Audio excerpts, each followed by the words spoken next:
Welcome to selfdiscoverymedia.com, where we discover the communities that are making a difference in the lives of others. Our self-discovery is something we are all making on our life's journey. Here you will find the people that will be your guidance, that will be your inspiration, that will be there for you in support on your journey of life. Do enjoy. Our next show is...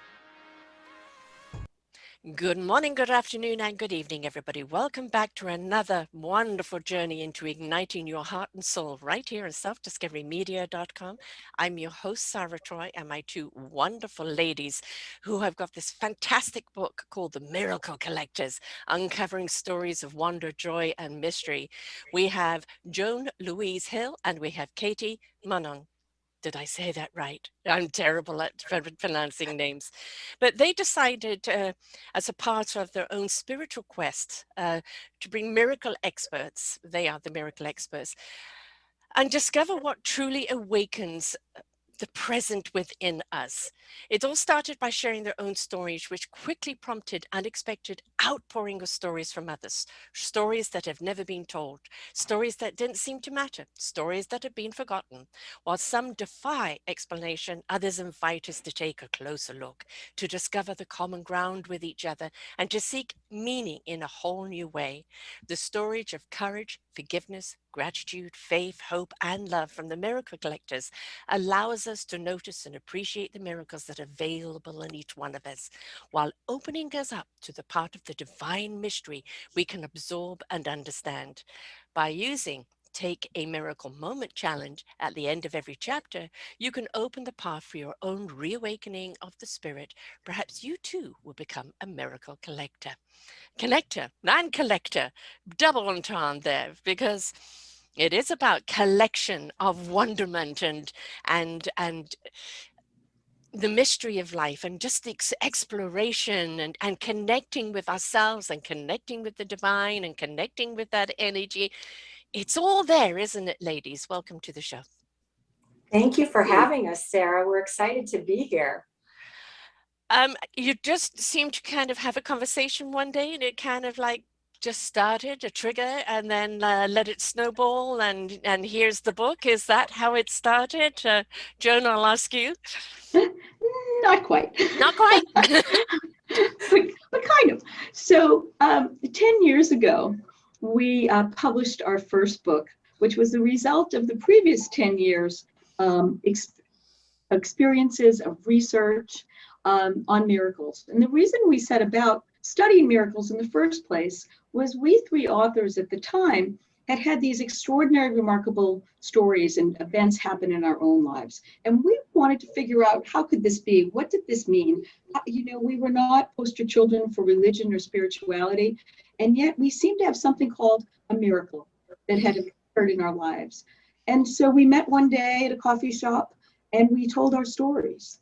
And I think telling our stories, or telling your stories, are a very important part of connecting with other people. And it's a way in which we go past the very superficial that it's so easy to do on our little machines that we love to connect with. And so we felt the need to tell our stories and look at miracles in cultures and other religions and science and philosophy. The subject of miracles had been debated for centuries. Yes. And what happened when we went out and told our stories was exactly as you said, Sarah, at the beginning. People came out of the woodwork to share their own stories. And sometimes they had been afraid to tell their story. Sometimes it took the recognition on behalf of someone else to realize how important their story was, which then we saw transform into this epiphany where, wow, my life is really significant. And what could I do? And how could that change? So this notion of deepening connection, this notion of becoming aware of the things that are around us and looking at them in a different way is really very much at the core of the stories that we tell and we share in the Miracle Collectors. We felt as though we had become the story keepers, and we give a way to give voice to these stories, which were told with such respect and with such awe. I always say that the best teachers are those that have gone through it, that share their stories, because you relate. Oh, that happened to you. Oh, how did you get through that? Really? Where did you find the strength and the courage? Is that within me? Because it's always a question coming back to yourself, isn't it? Is that within me? Do I have a story to tell? So many people think their stories are just so little, but they don't realize what a big impact they have, right, Katie? Yes, absolutely. And I think that one of the things that is important about the types of stories that we told and the types of stories that we heard is that it uncovers this part of ourselves, a Mm, spiritual part of ourselves that most people kind of, I think, ignore. yeah. And in fact, it's such an important piece to the puzzle.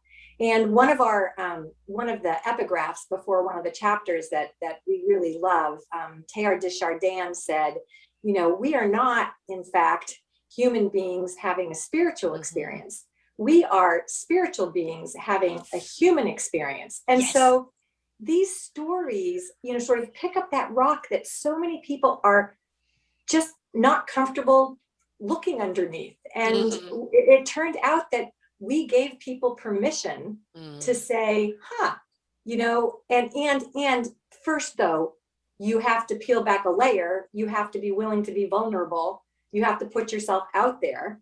But at the end of the day, what we found is that these stories give people hope. Yeah. um, Evidently they also give people permission. Hmm. You know, they gave people a language to tell their stories in a way that they felt safe to do so, because we had just bared our souls. Yes.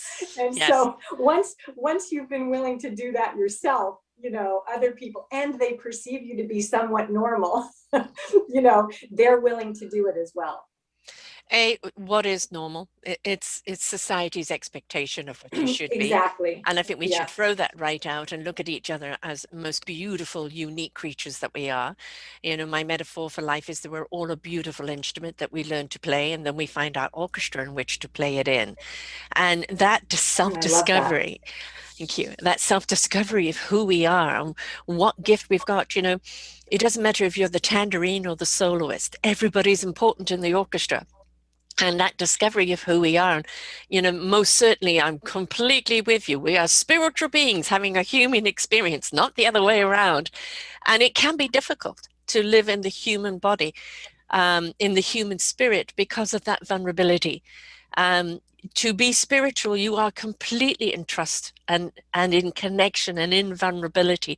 As human beings, we've been taught to be constantly on the defense.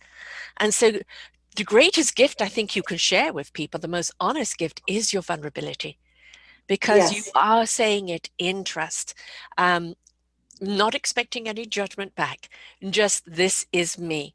And it's a beautiful gift that you can share with other people.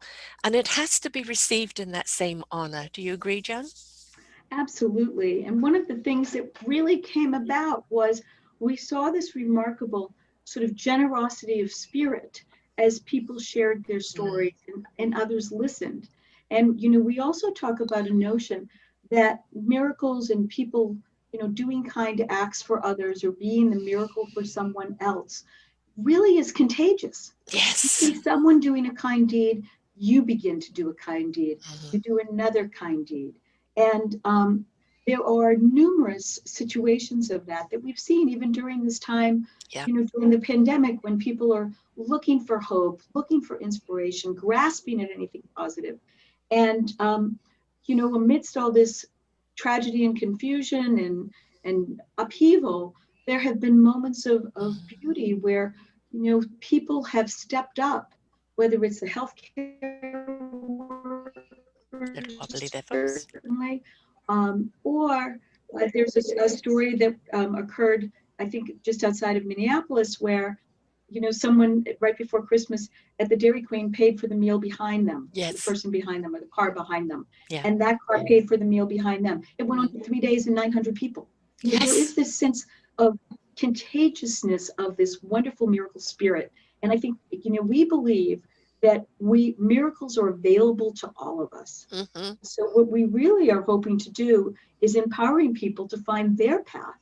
as you mentioned, through the Take a Miracle Moment Challenge or however, to find the miracles in their lives. Yeah. Before we went on the air, I was saying I've recently literally become a grandmother a week ago. And, my daughter was a long time in labor and still having complications. It was a very tough delivery.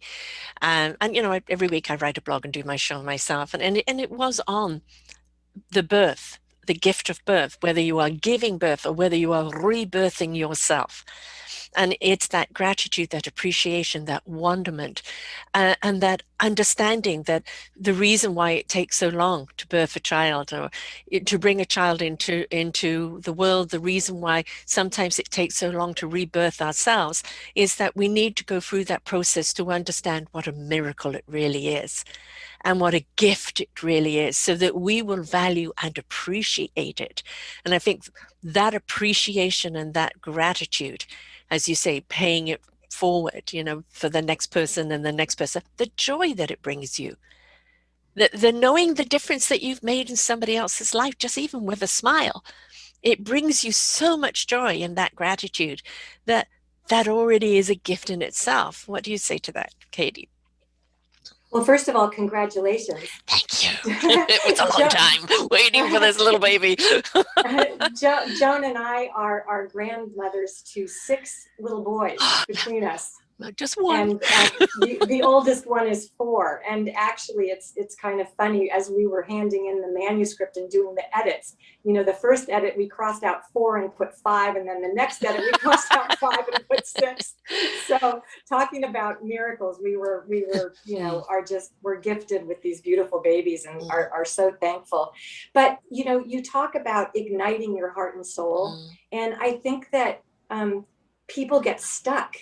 And, one of the things that I hope the Miracle Collectors does is it offers this path to finding a different way, a fresh pair of eyes or a different lens to look at life, and in the company of these extraordinary stories from ordinary people, just like our readers. And I think that to get unstuck, sometimes you just need simple exercises that can help you. And so these Take a Miracle Moment challenges that we offer, it really is about becoming aware, becoming more aware. I mean, I tell the story in the book. We tell the story in the book. I live about 3 blocks from the Metropolitan Museum, and one day and it's my favorite building. It's this beautiful, beautiful building. And so one day I was walking by, and there was a huge crane that went to the top of the building, and there were these unfinished blocks of concrete. And I thought, wow, I wonder what those are for.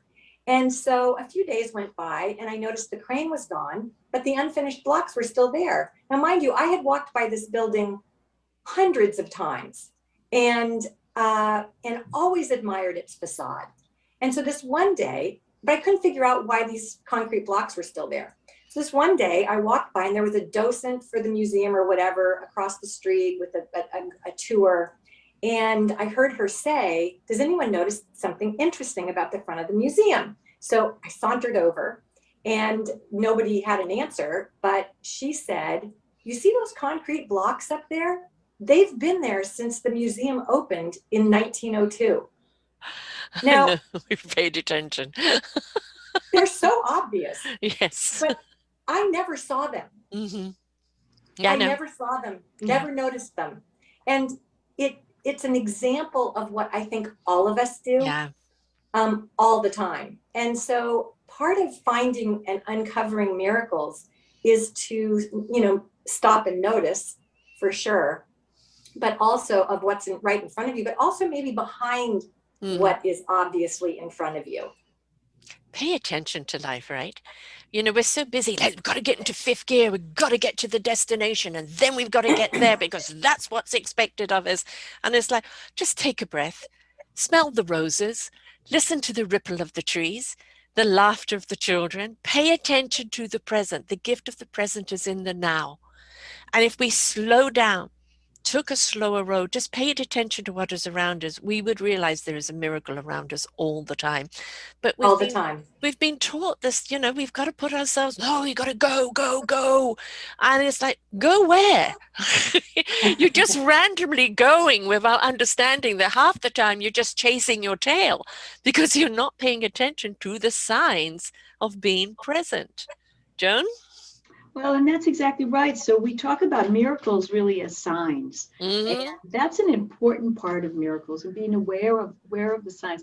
Katie's used the analogy that we run around, but there's no big block that says here, destination. Yes. It is the journey. Yes. And the third section of our book, the first is about becoming aware. The second is about the deepening connection we spoke about. But the third section is really about finding meaning and finding your connection within yourself, with others, but also to something greater. Becoming the miracle for someone else, finding your own inner miracle courage to do the right thing, to stand up or stand out in some way that is very difficult to do. We saw this with the people who raised their hand and told us their stories. They were brave to tell those stories. And so there is this notion we're all put here for a purpose. And sometimes we are the right person at the right time, at the right place to do something. And so we talk about a bit that, often people pray to God for a miracle. God, please say yes and grant me a miracle. But maybe sometimes we have to be the ones to say yes to God and give a little assist. Yes.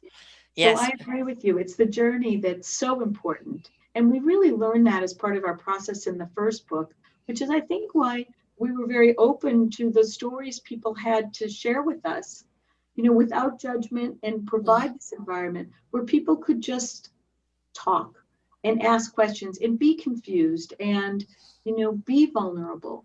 And I think that is part of our miracle journey. And so we invite readers and listeners to join us on this journey, and join us on our website at themiraclecollectors.com, share their stories, and we would love to become part of their miracle journey. There's one thing that you said there, Joan, that that the vulnerability, but also the confusion. A lot of people is like, I just don't know what's happening to me. Or so many people are actually waking up to their spirit right now. They're waking up to something, and I don't know what's going on, but I'm feeling more. I'm being more aware of what's out there. My kinestheticness is stepping up, but I don't know what this means. I'm confused. I don't know what I'm meant to do with this. Where do I go from here? And it's through other people's stories of awakening that they go, oh, you awoken too. Oh, this is natural. This is what we're meant to do. So what is happening to me is all completely natural. I'm not a freak, and there's nothing strange here. And that all I really need to do is be willing to experience and explore. Who wants to go with that one? Katie? Sure. I mean, Joan and I have both worn a few hats over the course of our lives. So you might say that this is not our first career. And collecting miracles isn't something that we looked at one point in our lives and thought, yes, that's what I want to do. It really was a question, as Joan started out and talking about, it really was a question of following our hearts and souls, I suppose, to a certain extent, and following the signs, that you find along the way. But at some point, I believe you have to make a conscious decision to get off the hamster wheel. Yes. You really do have to decide that it's an important part of your life to stop and listen to what's happening within you, to the people that are around you, to figure out what's most important in your life, to follow this, I think, very natural in all of us, to follow this spirit, the spiritual world that we live in. And most of us are just comfortable in a corporal world where, you know, we exercise our physical and intellectual selves, but we, you know, forget about this spiritual piece that's really the keystone, the most important piece to the puzzle. So while I believe that we all, you know, have the ability to be on that journey, and that, yes, it can be confusing. It's better, I think, it is confusing. I mean, you just Yes. have to keep going. You Yes. just have to take the Keep next right experiencing. step. Yeah. You know, Yeah. you just have to figure out, well, what's the next step? I think that's another thing that we all do, is we get way too far ahead of ourselves. Mm-hmm. You know, what happens next week or next month, or, you know, Who what cares? have you. And all that's really important, for example, is talking to you right now about whatever comes up and whatever, Yeah. you know, whatever we're going to explore. But I think that, you know, we live in this culture that says, go, go, go, more, Yeah. more, you know, and, you know, how many and how much. And it is confusing to have to put on the brakes and say, that's not who I am, and that's not where I'm going, and that's not where I feel the most comfortable. Mm-hmm. You know, like when I get into that situation, I don't feel like I'm myself, you know. And so I think that we all get the signs of, you know, pushing ourselves in the right direction. But I Yeah. think that one thing we can do, as part of this process, and we really had to learn this, it was approaching all of these conversations, approaching life with this sort of generosity of spirit, so that we actually really listen to each other, Yeah. sort of with empathetic listening, not just worried about the next question we're going to ask, Right. or what question we might be asked, but trying to, you know, realize, really hear and understand what someone's trying to tell us.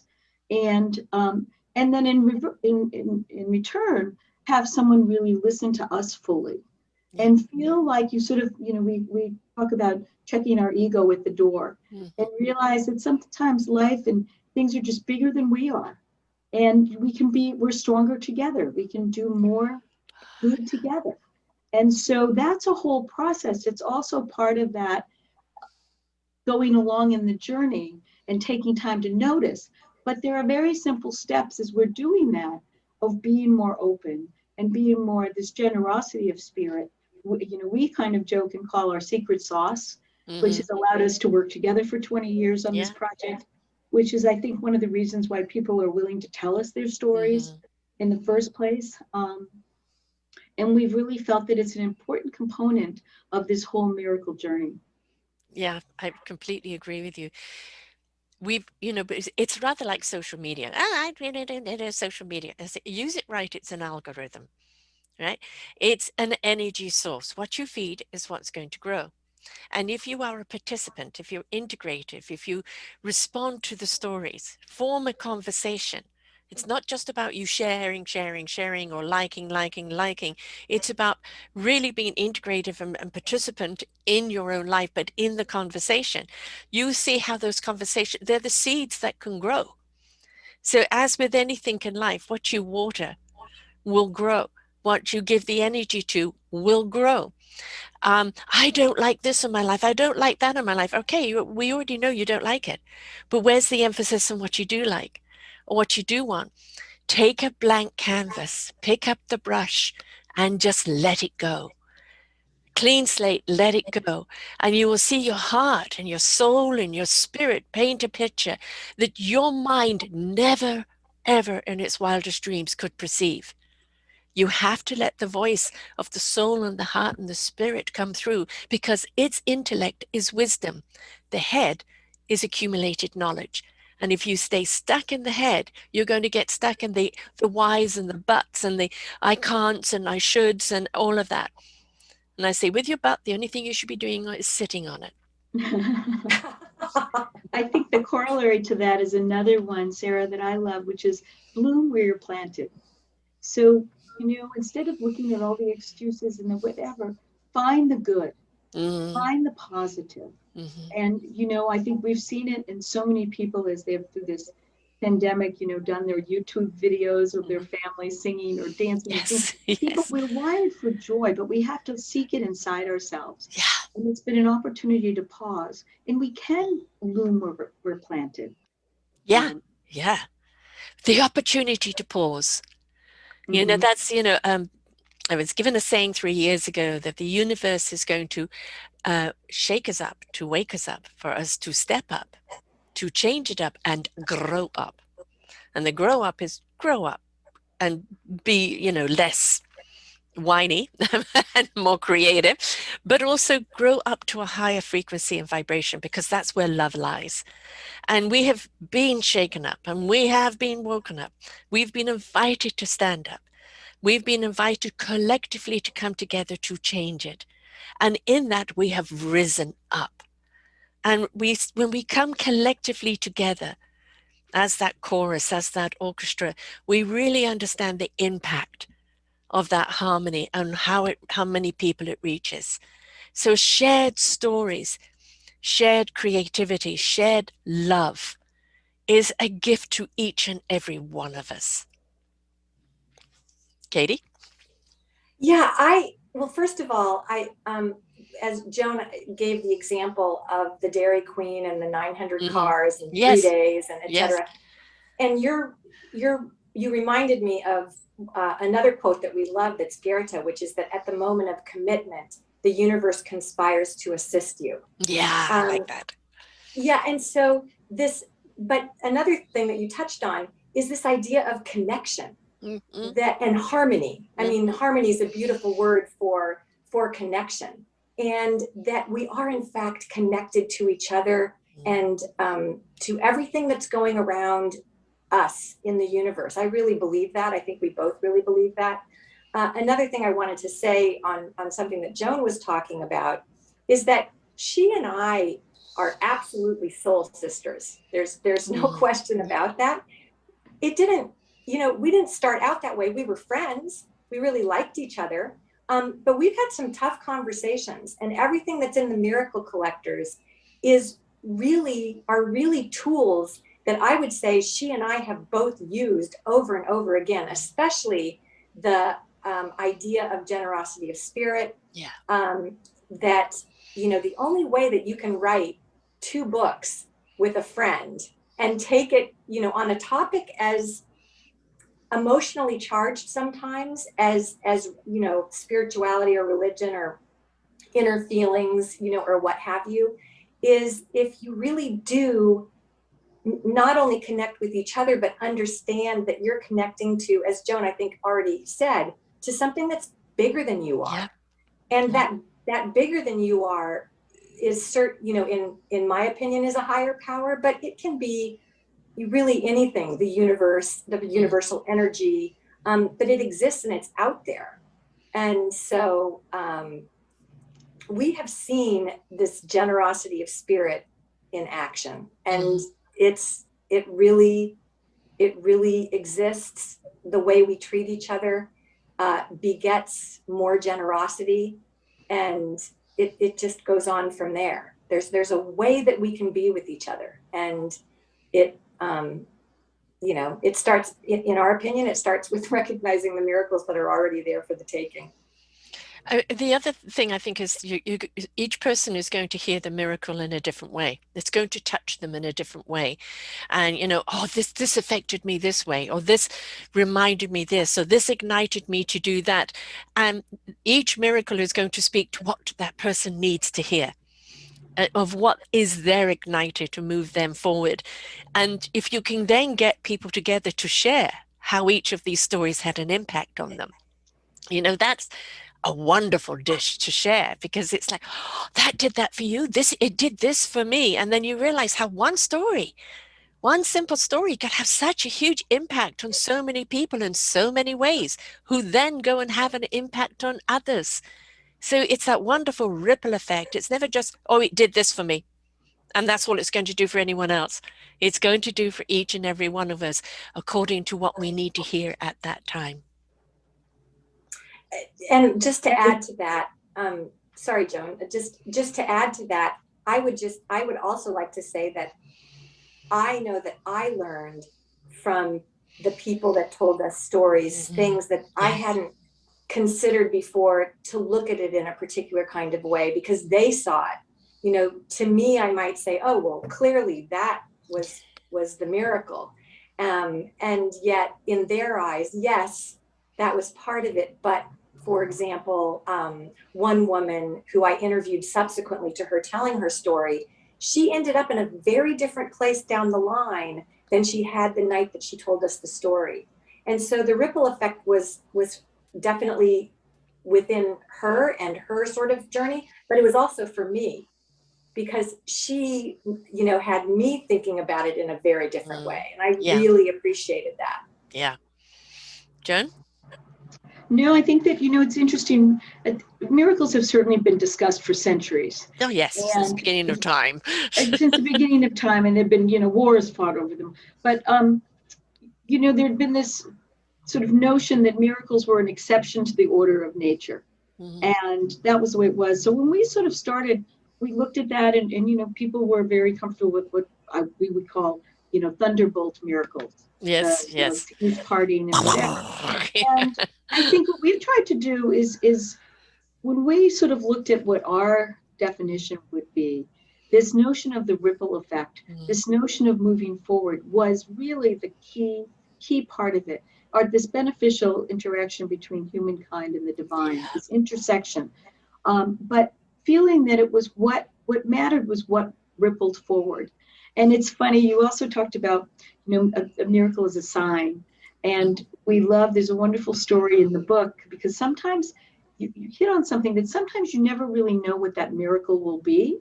Sometimes, as Katie said, the miracle you think you had at the time, when you think about it years later, is actually part of a different piece. And so there's that. But there's also sometimes it takes others to help you realize that you've had this miracle experience, because they go, listen, look at something differently with fresh perspective. But the other part is, we were at a book talk at one point, and there was a woman who said she wanted to tell us her story. She was a mom of 3 children under 5. She had a husband and a very busy, prestigious job in a very male-dominated field. And she said, I don't know, how do I, she just was at her wit's end. How could she sustain all that she was trying to do? And so one day, at the height of her, concern, and she knew she had to work part-time, but that was not something in her field, at her company, that anyone was ever allowed to do, certainly at the level of position that she was at. So she is driving down a freeway in Southern California one day, and the children are, squawking as they do in the back seat. And she just is, doing too many errands in too little time, as we've all done, and on our day off. And she's, God, just tell me what to do. I need a sign.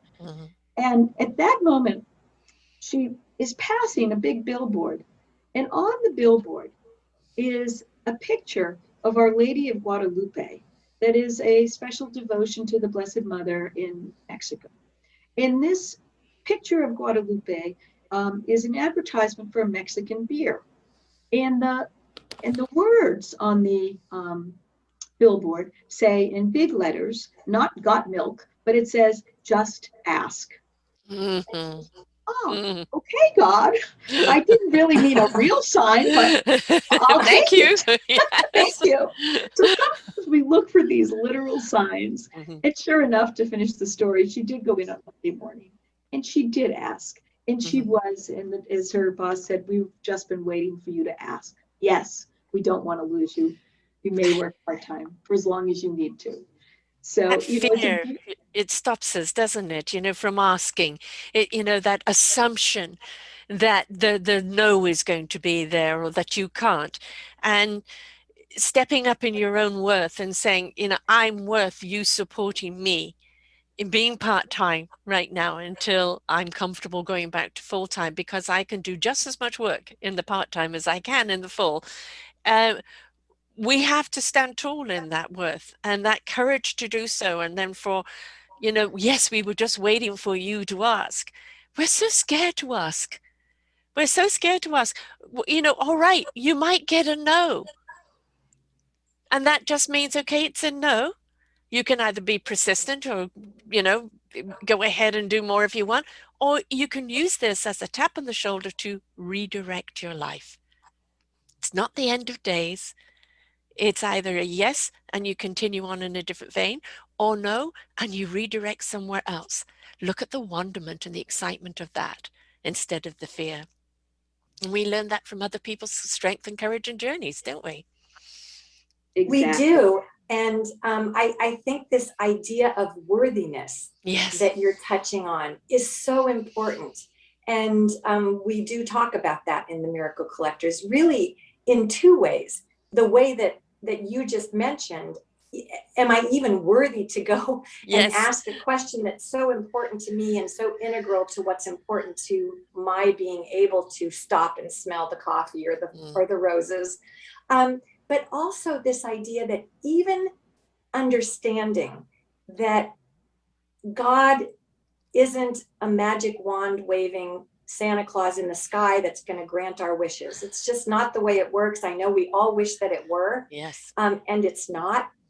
But feeling worthy enough to name our need and send it up is in itself a very important thing to do. And I think a lot of us stop short and say, why would any higher power or universal energy or whatever care about my little problem? And I think that it's just really important that we believe that we're worthy to send it up there. Because you never know what'll happen. Sometimes a big fat billboard will tell you exactly what you need to do. Yes. And how simple. Just ask. Yes. And it's like, me ask, and it's like, especially, a mom who is constantly in the giving mode and the doing mode and the service mode, asking for help. We've been taught that that's a sign of weakness. And no, it isn't. If you look at the person who's running a big company, are they doing it all themselves? They know who to delegate to and they know who to ask for help. That's the reason why they've got there. And so where is this thing of this fear of asking for help for self? It doesn't diminish who you are. It just shows you have a limit to what you can do, and that's okay. That is okay, folks. All right, you can't. Wonder Woman is for the movies. We're all wondrous. We're all wondrous, but to actually be all and do all is not what we're designed for. We're designed to embrace our own beautiful gift, our own beautiful presence, and bring that to service in meaningful purpose. But we're not meant to be this everything. It reminds me of a movie. Do you remember Norma Ray? Yes. In a scene there, about being the lover, being this, being that, and being everything, and it was a scene that stayed with me because it was ridiculous when she was saying it. I'll be this, do this all. And it's like, and I could hear myself saying, but you can't do all of that because you can't do all of that well if you're doing so many things. And it became a statement back to me saying, you don't need to be all of that. Right? Just be who you are with the gift that you are. And that's important for us to know. And we learn that from other people's stories. Other people will ignite and say, that's okay. There's my permission, as you mentioned earlier. Permission to just be me. I'm enough.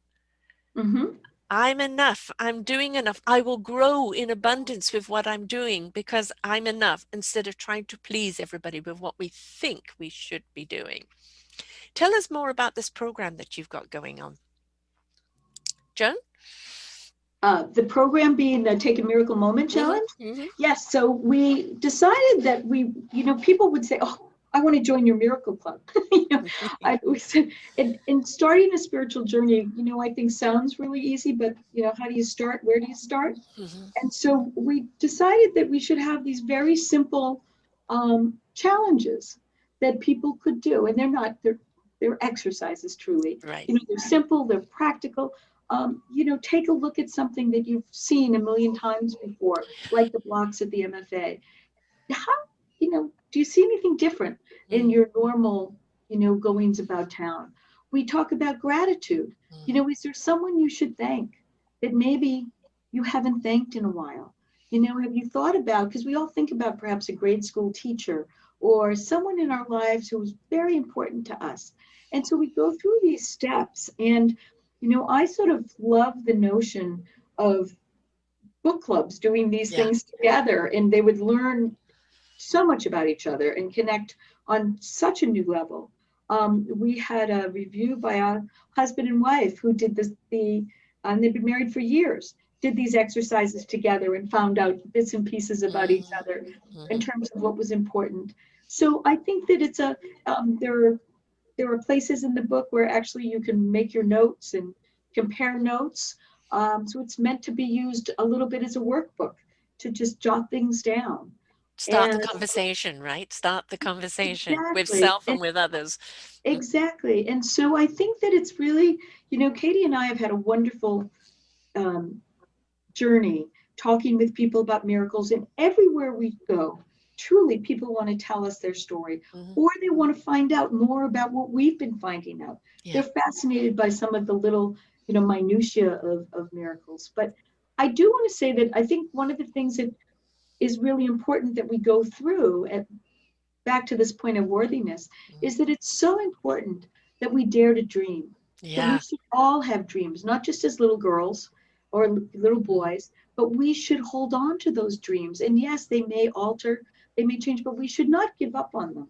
And we should never think that we're not worthy to do them. So we actually have exercises about trying to come up with your personal elevator story. Mhm. What's important to you, and what might be the first step that you could do along the way? What might be something that you could do to help yourself today? Um, and part of it sometimes has to do with forgiveness. Oh, Sometimes we have huge to one. forgive ourselves for having made a mistake in the past, but that's in the past. And we Yes. have to allow ourselves to move on to the next thing. And I love that Paulo Coelho says in The Alchemist, the secret of life is to fall down 7 times, but to Mhm. get up 8. Yeah. And that we're human Yeah. after all, with the spiritual side or spiritual with the human side. But that humanness requires us, demands that we fall. Yeah. Um, and to take it to the next level, we must realize that everyone falls, but that the difference is being able to believe in yourself enough to be able to get up. And sometimes it just takes one person believing in you. And so perhaps we can be that person who Mhm. believes in someone else. So many teachers have done that for so many. Or, a favorite aunt or a person in the community. And I think that that's, a vital part of what we're talking about in terms of these take a miracle moment exercises. It allows us to do, oh, I could do that. I've done around about 2,000 shows in the last 9 years. What I've learned about myself, the inspiration that I've got from other people, hearing other people's stories and going like, I won't blame you if you cashed out. That what they've been through, that strength and that courage and the abilities that they've learned, and the fact that they're now there to help other people through their own stories, for their own challenges in life, has left me in awe, but it's also ignited in me my own strength.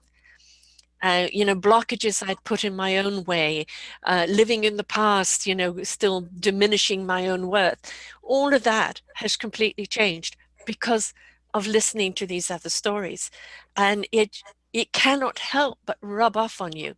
It cannot help but kind of have you question yourself, form that conversation with yourself, and then have a conversation with others. See life in a different way. This show is under Ignite Your Heart and Soul. It's ignite the conversation.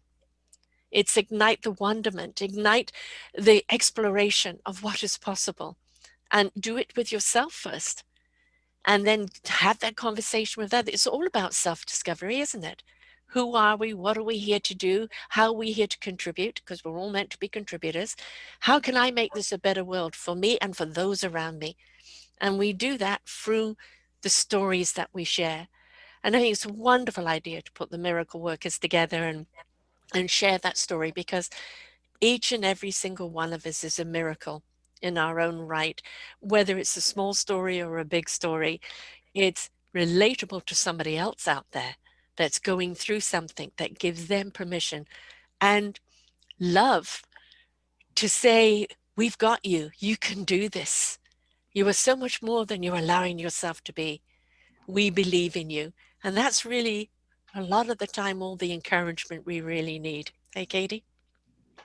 Yes, and I think that you're touching on this idea that, first of all, we're all in this together, in the Yes. sense that we recognize that we do have our individual parts to play, but we also are part of the collective, as you pointed out so beautifully, the harmony and the instruments of a beautiful orchestra.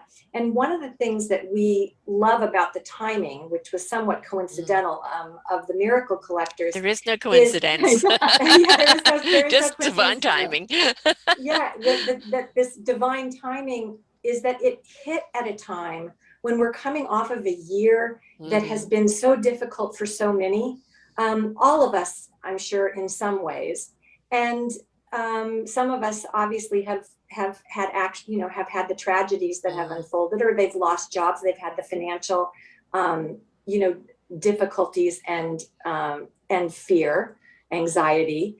The fact that we're coming off of, we live in a country that is so polarized. Yes. Whatever side you're on, you recognize and know that that's a true statement. And Mhm. so I think one of the things that I'm the most proud of about the Miracle Collectors is that it takes us on a journey that tells you and me how much we have in common. Yeah. That there is this intersection where we all can agree and we can all meet. And maybe it is in storytelling, because one of the power of story, of course, is that we latch on to that this is a story of courage, or this is a story of extraordinary love, or this is a story of extraordinary sacrifice, and maybe paying the ultimate sacrifice. And so that's where we can all meet. And I think that's the part of the Miracle Collectors that I'm the happiest about it hitting right now at this time. Yes, I mean, that divine intervention. The thing is, there's always a solution. There is always an answer. And, you know, in our time of need, you know, like, God, what do I do? There's a big sign, you know, right? You know, it's, here's your book. You know, and when I go into a bookstore, I allow a book to jump out and tell me what I need to read, right? But, you know, listening to podcasts like this, doing all the circuit that you're doing, it's like, oh, okay, yeah, I need to read that. I need to hear other people's miracles to understand my own, to understand that I am a miracle in myself, and then what to do with this miracle, what to do, the responsibility of who I am and what I'm here to do. It's great timing because, you know, we're not out of the woods yet. We've got another 3 or 4 years of transition. We're not going to go back to normal. Normal was dysfunctional. We're going to go into a totally different energy realm, and a lot of transition is going to happen. A lot of awakening is going to happen, and people need to know, you know, how to go through that process. And just listening to other people's miracles and realizing they're one of them is a way of a lovely transition into understanding the spirit that they are, the soul and heart that they are. And then when they step into that, the clarity of what they're here to do will speak very, very loud and clear. So perfect timing, ladies, even though you didn't time it, divinely timed. Well, I think we're optimistic in that, you know, I think that people have kind of, sometimes many people have become very overwhelmed by all the things that Katie said. And we're really hopeful that the Miracle Collectors will be able to provide this jump shift Yes. of Yes. these positive stories, of these inspiring stories, of stories that people can put themselves in other people's shoes, and then go, oh, yes, my life is important too, and it's important for me to be a positive force in the universe, because that's really what it's going to take. Yeah. And also ignite some compassion. Absolutely. Because we And certainly need more of that. And empathy. and also that they're available to everyone.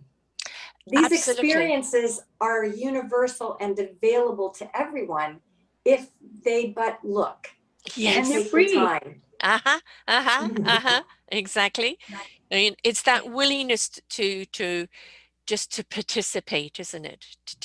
Like you want to know what the miracle collectors are, then you pick up the book. And then you actually don't put the book on your shelf, you read it. And it doesn't way you read it, but you don't read it to, okay, what's it going to tell me? You read it just to immerse yourself into the stories, and then you allow your psyche to digest it, your mind to digest it, your body to digest it. It will reveal what you need to learn from it when you allow. Do not dictate. We've seen what dictatorship does to the world. So stop dictating your life. It's good to have structure. It's good to have foundation, but also allow. The wind is blowing you for a reason. So read the book and simply digest it. And a wonderful way to do that, as you say, is like a book club. Get together with your friends and neighbors. Which chapter jumped out at you? Which story said something to you? How does it relate to you? Because then the stories are continuing on. Right? And they're out in the ether, they're out in that energy, and they're rippling out in a positive way. So how do people get hold of the book? Well, I think Joan might have mentioned we have a website, themiraclecollectors.com, and it is perfect for one-stop shopping because from there you can buy the book, you can sign up for our inspirational monthly blog, you can follow us on social media, or you can just go directly to an online retailer or your local bookstore and get the book that way. And you can also share your stories on our blog. Yes. We love to hear miracle stories on our blog, and I think you've hit the nail on the head, Sarah. With it's a book to be savored and to be shared, and whether it's on a beautiful afternoon or a evenings after dinner or whatever, that seems to be a universal theme that we're hearing from the readers we've had. The book came out on March 2nd. And so it's sort of hot off the press. You're right. And we're, very excited about it. The thing is, it continues on. You read it now, you may revisit it later. And as you said, the story, the perceptions of the stories of how you're reading it from a different space, you're going to see something and read something different. But also the next generation can read it. It's not like just for the times. It's for all times. So it's one of those things to have in your library, that you have a guest visiting you. Oh, what's this book? Good read. Take it to bed with you. As the kids grow older, what's this miracle book? And to understand, and especially teenagers, to understand that there are miracles, that gratitude and the gift of who they are and what they're here to do. Because, as we know, the teenagers, it's like, life owes them and life is nothing. And, so having a book understanding miracles and what people go through and the gift of that miracle, I think is a very good foundating seeding for them in which to grow from as well. So it is a book that keeps on giving. I think it would be very interesting to, take the Miracle Moment Challenge now, after this pandemic, and then go back a year from now and revisit your answers and see how the answers would have evolved or changed, or how it'll be a sign of where we are in our lives in a different time and place, which I think is, a very, which will be enlightening for all of us. That the thing is, life is about growth. Life is constantly about growth and that willingness to just move forward and do what you need to do in life. And that's the beautiful thing about life. It is such a wondrous gift. Yes, it can be difficult. Yes, it has its horrific moments. Yes, it has its challenges, but we're never given more than what we really can cope with. And we've just got to believe we can get through this. There is a reason behind it. And that when we do, we understand what gift it really was. However the gift has been. So thank you for writing these stories and continuing to collect the stories on the site. So, just once again, how people can get hold of it? TheMiracleCollectors.com. Come to our website, go on Amazon, go to your local bookstore, your local library. You can ask for the book and they'll be able to get it for you. Excellent. Excellent. This is one you want in your library. Yeah, it's okay for the library to have it, but this is one you want in your library because it's a revisitor and it's a sharer, You and want to it's one write of, in it. yeah, and you want to write in it. This is a constant work in process. I love those books that you can come back and revisit, and even you just open up, oh, that chapter, I need to listen to this today. And what did I write last year? Whoo, thank goodness I've moved forward from that. Yeah, I it's think there'll be a true. lot of that over Yes. this I think there'll be a lot of that over Yeah. this last year. Yeah. It can and indicate our own growth, because that's what we're meant to do, folks, is grow. Everything is a life lesson. The failure is to stop moving. It's not about how many times you fall, right? That is not That's right. failure. It's the failure to get back up. That's where the failure is. We're always meant to get back up, even if we're wobbly. We'll get our sure-footedness as long as we're willing to get back up and keep moving forward. So thank you so much for sharing these miracles. And boy, do we Oh, need them. thank you, Sarah. We know you've had miracles in your life, so thank you so much.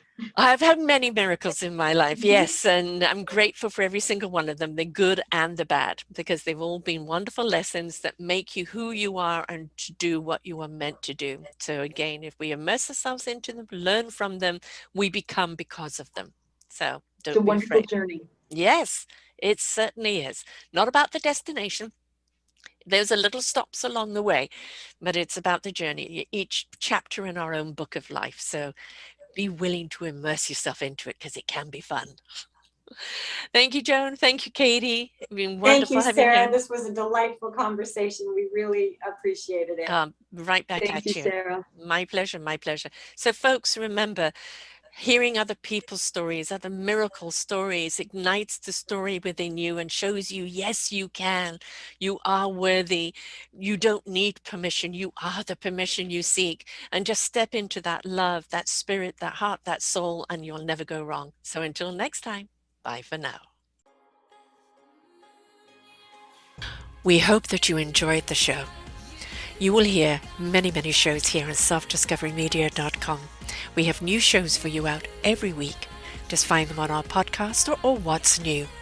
If you feel that you have something to share that makes a difference in the lives of others, or you too feel that you could be a host, please contact me at info@selfdiscoverymedia.com and we will be glad to speak with you. Have a wonderful day.